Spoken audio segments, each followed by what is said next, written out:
नमस्कार मित्रांनो, ही आहे Honda city आयव्हीटेक 2008 petrol model.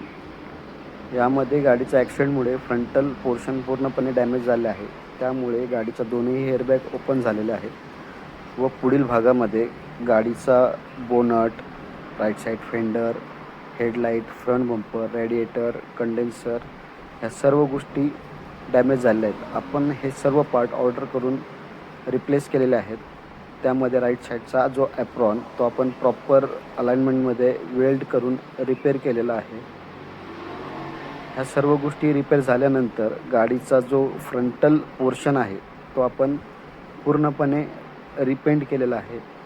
रिपेंटनंतरची condition आपण पाहू शकता. रिपेंट केल्यानंतर आपण पूर्णपणे गाडी ही रबिंग पॉलिश केलेली आहे. रबिंग पॉलिश नंतरची कंडिशनही आपण पाहू शकता. असंच आपल्या गाडीमध्ये कुठल्याही प्रकारचं ॲक्सिडेंटल काम असेल तर आपण कार टेक केअर व्हेंडाय ह्या वर्कशॉपला व्हिजिट करू शकता व आपली आणखी एक ब्रँच आहे. तसेच आपल्या कार टेक केअर या पेजला फॉलो करा, व्हिडिओ लाईक करा व शेअर करा त्या मित्राला ज्याच्या गाडीमध्ये ॲक्सिडेंटल रिलेटेड काही काम आहे व आपलं कार टेक केअर हे यूट्यूब चॅनल आहे त्यालाही सबस्क्राईब करा. धन्यवाद.